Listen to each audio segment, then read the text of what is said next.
Zen and biocentric phenomenology. We have a series, probably.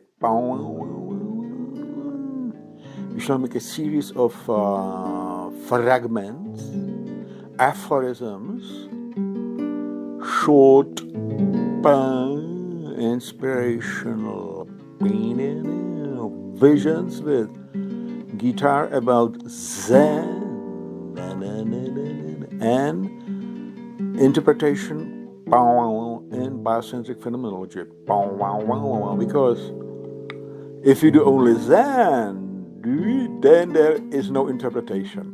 We're sitting in front of the hut or on the seashore or in the woods like a pot on the ground. As we have already said, there's nobody, only the wind is blowing through, only the gravitational forces are pulling down our bones and muscles to the ground. Only the sound of the waves or of the birds go through our auditive ayatanas, the organs of perceptions, into the nervous network and disappear in the cortex, and nothing more.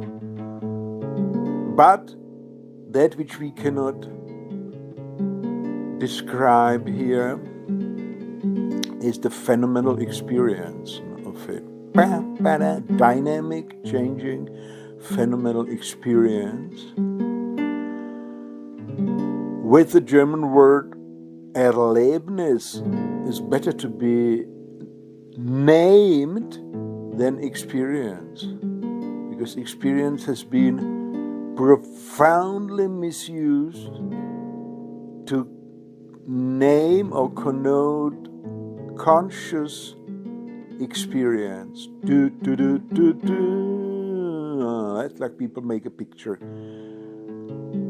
of a little group of tourists in front of the Eiffel Tower or Mount Everest and say, we were there, we experienced it. So back to the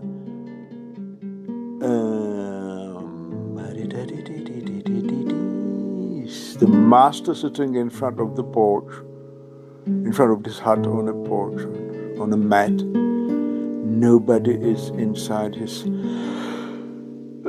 soul. That is, the morphogenetic field of the soul is pure, mirroring the phenomenal flux, the touch, the smell,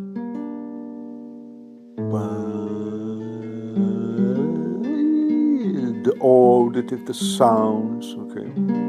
Now there is a metaphor of Mr. Blyth, who is, I think he was one of the American or English-speaking literary experts or philosophical expert on Zen poetry, haikus and so on. Use the metaphor to point at the difference between conscious experience and phenomenal mirroring of the soul. He said, when you want to kill a fly, it flies up just when you want to hit it and sits on your arm, on your hand. And it's impossible to hit with the same hand, your own hand. Let us say you want to kill it with one hand, and then, or maybe it lands on your nose and you don't want to hit your nose, which I have done, because I was, saying, no, I don't care about hitting the own nose. But the metaphor is clear.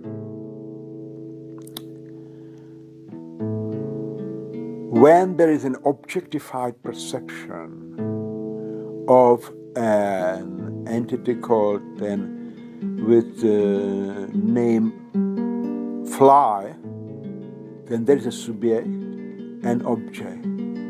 The subject is the sitting, angry little master who is disturbed by this fly. I told you this very many times when I'm on Crete. I sit on my balcony over the Libyan Sea.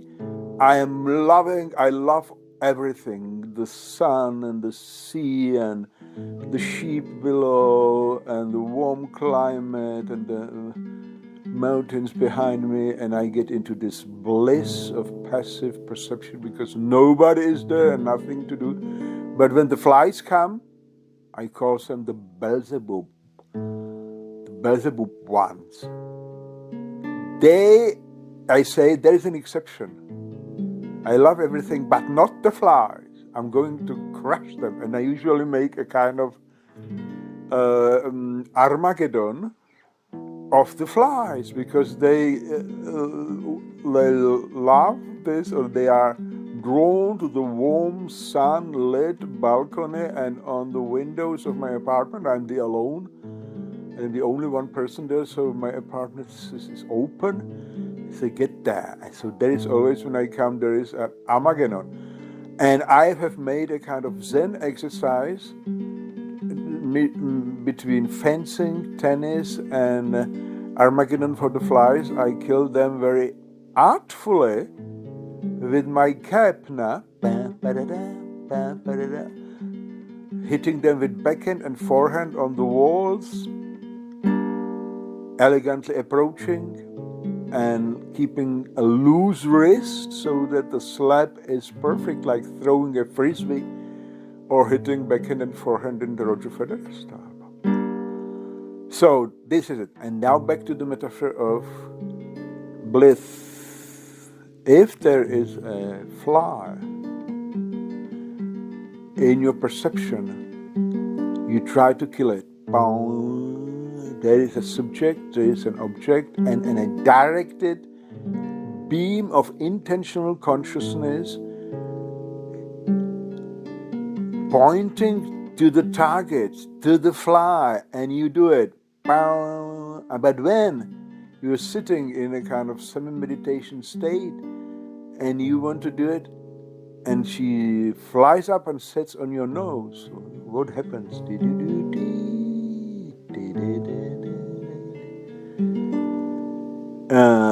The directed beam of consciousness, what is the meaning of this metaphor? Has to turn back on itself. And in my interpretation, I continue on this metaphor, it breaks. It breaks because it cannot be directed in one direction and at the same time in the other direction at its own source. That's why you feel this paradoxical situation. You are hitting the fly, and below your hand, under the pressure of the air, I feel them, I know them. They have these huge eyes. And they are like, reacting very fast because they feel the slightest change of light as your hand is approaching, and the slightest change of air pressure. And they are They are used to this, and they full power, 6 legs and the wings, and they shoot to the side, sidewards, and I don't understand it why. I mean, I see it like they make a very fast, complicated curve, and they land maybe on your nose or on your brow or on the hand itself which wanted to kill it. Then I ask myself, are they stupid? Why don't they fly completely away over the balcony somewhere to distance and sit on some flowers and so, and have their peace of mind? I mean, of the fly soul, because definitely they have an inner, very primitive, very simple, but nevertheless a soul field, we call the soul field. The morphogenetic soul field is the mirror which is faithfully mirroring the external biospheric segment which the generic type of this animal is suited to. So they have an inexperience of fast changes, little changes, detailed changes of light and pressure and color, and they experience it somehow and react to it very fast, because what is fast approaching is danger of death, and they don't know about death anything. They die also by millions. Whatever the fly existence is very precarious.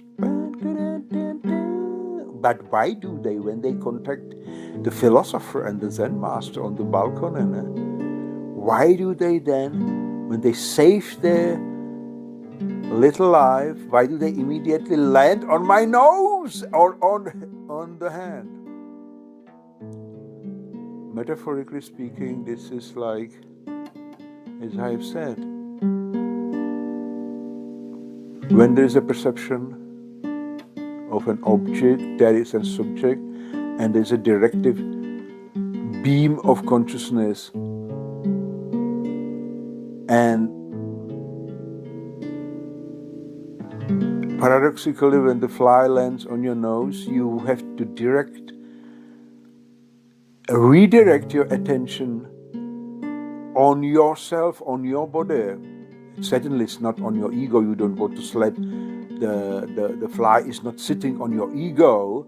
It is sitting on the skin of your body, but you are in a conscious state of directed beam of intentional consciousness, and that's why the surface of your body somehow is saturated also by the ego. This is my body, my surface. No, don't touch it.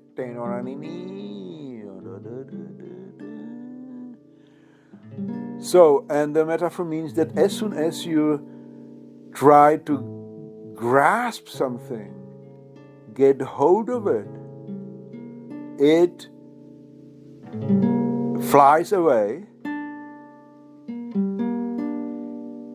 If we would say the fly represents the reality, let us say the experience, the phenomenal experience. The phenomena change constantly. They flow one into each other.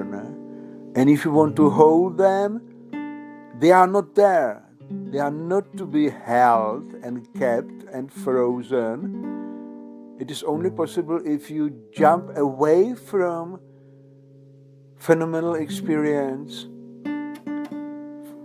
if you leave the mirror of the soul and jump into conceptual consciousness, you make it a concept. You say, flies are so and so, and they are sitting on my nose, and they are disturbing the meditation. You write a thesis about what to prevent when you meditate. Close the windows so that the windows prevent the flies of getting on your body, to your body, and disturbing you.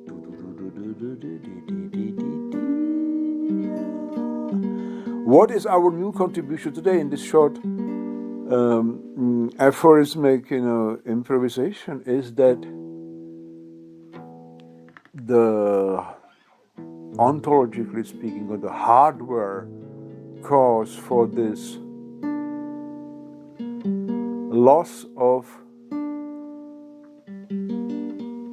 conceptual consciousness, or the effect of the Koan, is the breaking down of the intentional beam of Husserlian consciousness. We know from Husserl, Phenomenology, unfortunately I stress this all the time, these masters either didn't know phenomenology or didn't know exactly what the difference is between cognition and phenomenal experience. So they throw the words and they use the words like mind and soul and body and consciousness, whatever, simply without regard to a functional definition of exact description what is going on. And that is I'm now translating. It takes me an hour to read one page of Alan Watts and translating it into a biocentric phenomenology vocabulary. No? So, Koan is like an exercise of your conscious mind, something to grasp and understand conceptually, which is illogical, which is impossible. No? That's why it is a koan. And nevertheless, the master tells you you have to think about it hard. And the only way possible is that you are not a philosopher and phenomenologist and you didn't study Zen and everything. You are a simple student and the master is an authoritative figure very much strongly. And you really think about it. Because you think there is a secret. You are like a little Gnostic adept of the traditional gnosis, of this wrongly conceived gnosis, which supposes there is a secret in the temple somewhere behind the main altar. There are written on the scrolls and on parchment or hidden under the Buddha statues. There are some secret formulas, and when we get hold of them, we shall be enlightened. And enlightenment is conceived wrongly as a kind of breakthrough to some Netflix fantasy, other worlds, beyond the worlds, powers, palaces, huge kind of power centers and gods or half gods or whatever. You become one of them and you have unlimited power, health, strength, immortality, and all this kind of Hollywood bullshit. And I dare to say that very much of it existed in the Buddhist monasteries and in Zen monasteries also.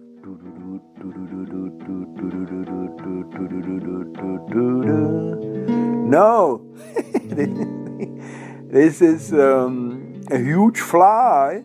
Like the fly becomes like a prehistoric monster, like a pterodactyl, and it flatters around your head, and you deluded, mad, that you think I will get hold of this fly, a dragon, and I will ride on this dragon, and I will be the powerful master. Oh, this is all ego trip, ego illusion. So supported by the tradition and by the mythology and today by those fantastic Hollywood films and Netflix films, people dream powerful, super egoistic dreams about how they will become enlightened.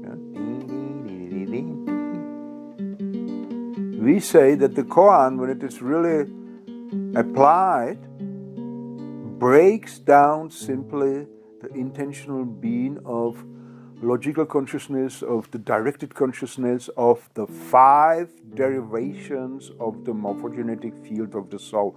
Here comes the solution with the vocabulary of biocentric phenomenology. We know that all 5 cognitive derivations of the ego are simply functional derivations of the morphogenetic field of the soul. The soul is always there and starts as a pure soul in a child, in a human child. That's why all the great wise Zen masters want to be like children, or enjoy when it happens that during their meditations they become childlike, or if they see children, there's a haiku like, the whole day I spent in front of the monastery playing in the snow, or the throwing snowballs with children. Yeah? Wow.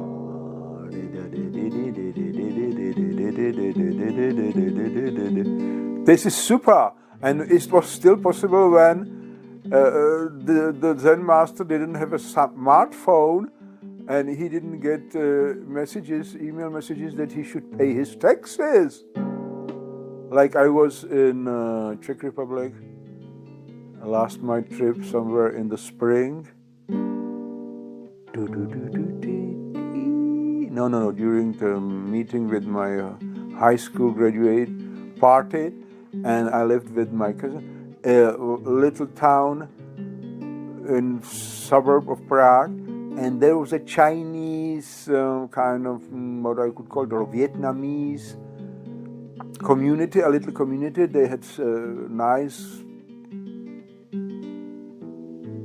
premises alongside the river with huge marble statues and a kind of adjusted little Chinese or the Vietnamese park, small altars and statues, and but if you look closely, there is always this electric light, and then there was a meeting, and I looked there, and there were these Chinese or the Vietnamese masters of traditional clothes. Some of them were monks, certainly. And they were standing in this garden, and everybody was watching his smartphone. Fuck you, too. I said, this is terrible. This, looking into the smartphone, is exactly Mara. This is looking into the illusion. This is losing the phenomenal awareness of the present moment and flying away into artificial worlds, fantastic worlds of the smartphone. So the traditional Koan, it's phenomenologically speaking, breaks the beam of a directed consciousness and dissolves, and this beam dissolves, and with it dissolves the origin place of the being, which is the ego, and with it dissolves that which was created by this being, or the constituted in the soul field awareness, the object, the target, the fly, or the question, the illogical question in Koan, how to flap with an hand, what was your true nature before you were born, or something like that.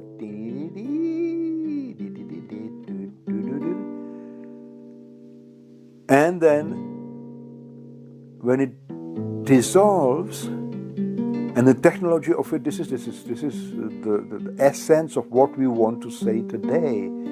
The essence of it, the technology of breaking down the directed beam of consciousness, is directing it suddenly on itself. And speaking in energetic metaphors, when the beam is directed forward and suddenly you bend it and it's directed backwards, then it, so to say, interferes and dissolves.